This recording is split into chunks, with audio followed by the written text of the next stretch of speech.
99% of people are not willing to do what it takes to make their dreams come true. The Marines have a saying, everybody wants to go to heaven, but nobody wants to die.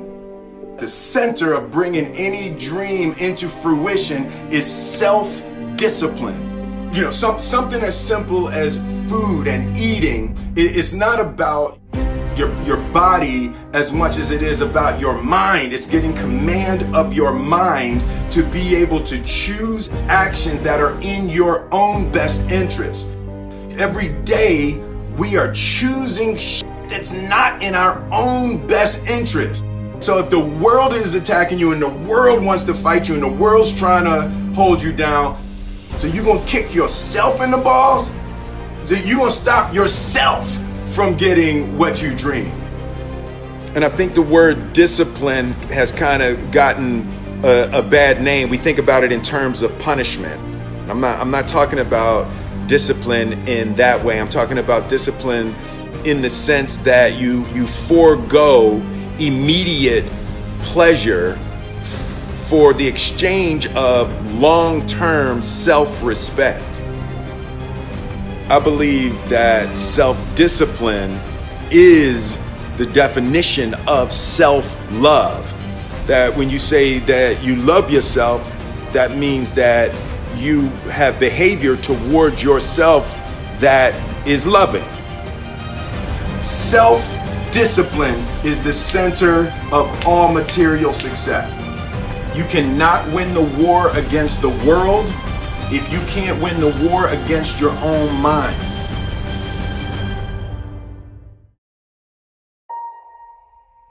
Self-love is when you say to yourself, oh man, look, I know you and that girl got a real connection. I know y'all vibe, but that's your girl's cousin. So I love you too much to let you do that. It's like you say to yourself, hey man, look, I know you want to eat that pizza and it'll be really good, but I can't let you eat that, man, because if you eat that pizza, you're going to feel like shit, and I love you too much to let you eat that. Self-love is, hey, look, I know you got a test on Monday, and I know you really want to go out with your friends. It's Saturday night, you want to go out, but if you fail that test, you're not going to feel good about yourself. I love you too much to let you go out tonight.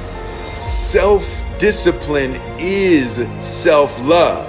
If you want to be happy, you have to love yourself, which means you have to discipline your behavior. The road to sustained happiness is through disciplining your behavior. We tend to base our self-esteem on what other people think.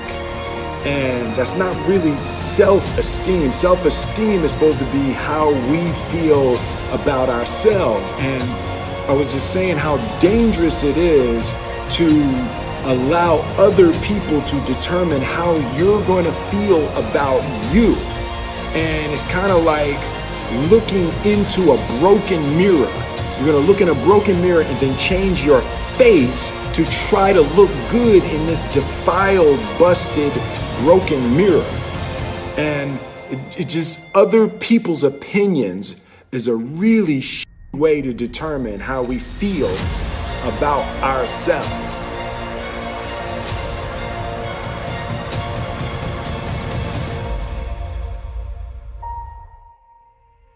It don't matter whose fault it is that something is broken if it's your responsibility to fix it. For example, it's not somebody's fault if their father was an abusive alcoholic, but it's for damn sure their responsibility to figure out how they're going to deal with those traumas and try to make a life out of it. It's not your fault if your partner cheated and ruined your marriage, but it is for damn sure your responsibility to figure out how to take that pain and how to overcome that and build a happy life for yourself.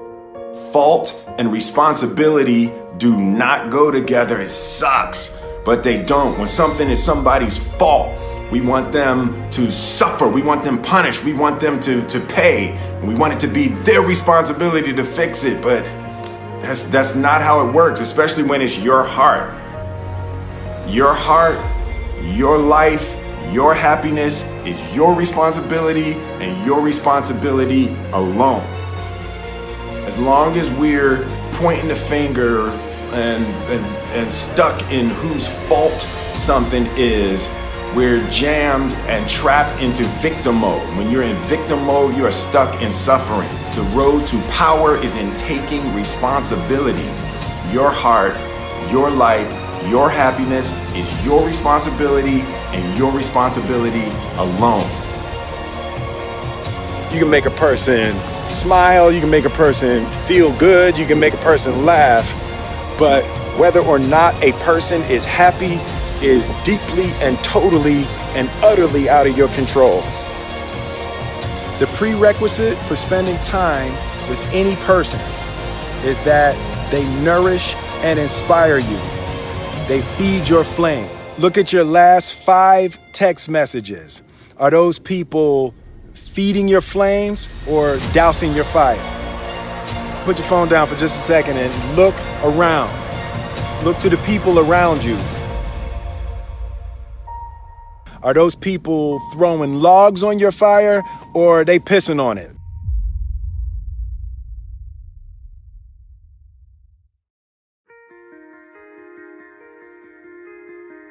I want my life, I want my work, my family, I want it to mean something. And it's like, if you are not making someone else's life better, then you're wasting your time.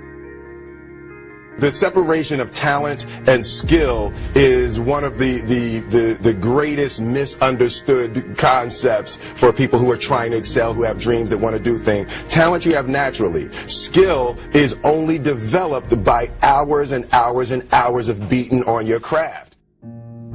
You don't try to build a wall. You don't set out to build a wall. You don't say, I'm going to build the biggest, baddest, greatest wall that's ever been built. You don't start there. You say, I'm going to lay this brick as perfectly as a brick can be laid. There will not be one brick on the face of the earth that's going to be laid better than this brick that I'm going to lay in this next 10 minutes. And you do that every single day. And soon you have a wall. And soon you have a wall. And I think psychologically, the advantage that gives me over a lot of people that I have been in competition with in different situations is it's difficult to take the first step when you look how big the task is.